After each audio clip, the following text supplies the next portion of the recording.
तो क्या बाहर आता है कि सनातन के अंदर गारंटी की बात है। चर्चा से पर्चा मिलता है। जब चर्चाएं अपनी जबान पर अच्छी रखेंगे तो चारों तरफ अच्छी चर्चा हो जाएगी, तो सब कुछ चारों तरफ अच्छा होने लग जाएगा। कभी भी यारे प्यारे दोस्तों में बैठो, संगत में बैठो, तो ज्ञानवर्धक अपनी जो आस्था की बातें हैं, भक्ति भाव की बातें हैं, त्याग तप की बातें हैं, मेहनत की बातें हैं, ये चीज करनी चाहिए। बहुत धन्यवाद। पूरी प्रकृति अपने लिए बनाई है, अपन ने उस प्रकृति के लिए कुछ नहीं किया, लेकिन फिर भी हमें दे रही है। सजनों, जितने भी प्राणी हैं मांसाहारी, उनको कुदरत ने दांत किस प्रकार के दिए आप सभी जानते हैं, और हमें एक सात्विक भोजन करने के लिए दांत दिए। आप हम सबके दांत देकर कैसे होंगे, लेकिन फिर भी हम गंदा खाना खा करके और उस मांसाहारी की तरह बनते हैं, तो कतई भी उचित नहीं है इस मनुष्य में आने के बाद में। आज हमारे महाराणा प्रताप थे, उन्होंने कभी भी मांस का भक्षण नहीं किया। दूध और जो सात्विक दृष्टि से जो घर के अंदर था उपलब्ध, और उनमें इतनी ताकत थी कि दुश्मन के सेनापति की एक तलवार के अंदर उस आदमी को भी और उस घोड़े को भी जीत दिया था।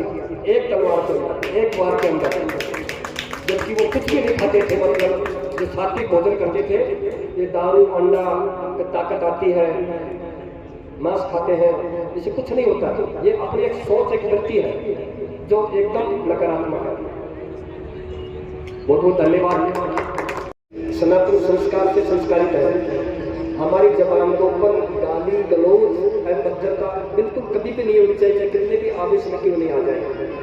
फिर भी विनम्रता पूर्वक अगला आदमी अपने आप साइलेंट हो जाएगा, लेकिन हर चीज की एक कैपेसिटी है, एक सीमा है। कम से कम 72 तो पूछिए आप 1 सेकंड का तो गुस्सा हो जाते हैं, आप देखते ही नहीं है। तो सजनों, ये हमारे संस्कार में नहीं था। गाली गलौज जैसे बातें करना, घर के अंदर भी पत्नी से बच्चों से भी इसी प्रकार की गाली बकते हैं, तो बच्चे बेचारे सुनते हैं और सामने देखते हैं, तो फिर वो भी ऐसा ही करेंगे। तो हमें ये चीजें बिल्कुल भी नहीं करनी चाहिए। बहुत धन्यवाद।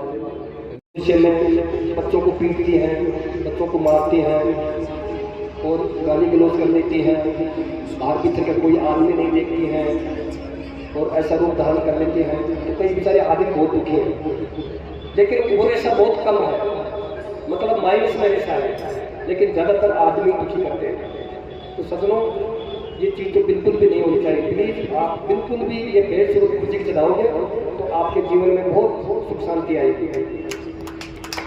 आपने ये हमारे लोगों की भी कमजोरी है, मन चाहिए जैसी चीज़ें देखते हैं, और हमारे मीडिया वाले भी अच्छी खबरें नहीं दिखाते क्योंकि पैसे नहीं बनते।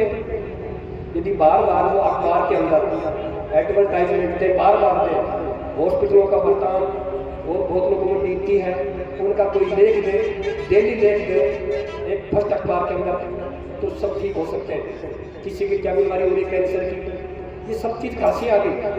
जबकि सनातन के अंदर ये मेडिकल था ही नहीं, आयुर्वेद था, और आयुर्वेद हमारा सबका पूरा रसोई में भरा पड़ा है, लेकिन रसोई की चीज़ें कम होती जा रही है और होटल की चीज़ें, बाह्य चीज़ें बढ़ती जा रही है। इसी का कारण है कि हम इतने दुखी और इतने बीमार हैं। सजनों, हमें इन चीज़ों को समझना पड़ेगा। हमारे सनातन के अंदर, हमारे आयुर्वेद के अंदर अथाह चीज़ भरी, हम जिंदगी बीमार नहीं हो सकते, 100 वर्ष से ज़्यादा जी सकते हैं, लेकिन अपन उसका पालन करते नहीं हैं। तो कैंसर की बीमारी नहीं होगी, जर्दा गुटखा बीड़ी सिगरेट ज़्यादा पीते हैं आप, और इसी का बार बार में संदेश भी देते हैं, लेकिन लोग फिर भी बात नहीं आते। बहुत अच्छी बात है, आगे बोलो। और जीवन में क्रोध, आपकी उपलब्धि के अंदर क्रोध लग जाएगा। यदि आपने क्रोध किया, आप संयमता रखिए, पैसे रखिए और अंतिम समय तक डटे रहिए, आपकी विजय होगी अवश्य। लेकिन क्रोध से विजय नहीं होती है। क्रोध में, आनंद फानंद में सब कुछ नष्ट हो जाता है, जो नहीं भी होने का वो भी नष्ट हो जाता है। और जब शांत होता है गुस्सा, तब महसूस होता है मैंने ये क्या किया, और फिर वो सिमटता नहीं है, बिल्कुल नहीं सिमटता है। तो सजनों, ऐसा क्रोध कोई काम कर नहीं, वो जिंदगी में कभी भी नहीं हारेगा। अनुशासन बड़ी चीज है, और अनुशासन रहेगा तो जिंदगी में आने से नहीं आ सकता है। क्योंकि अनुशासनात्मक रहेगा तो सही समय पर सब कार्य करने का प्रयास करेगा, तो कभी पीछे नहीं रहेगा। बहुत धन्यवाद।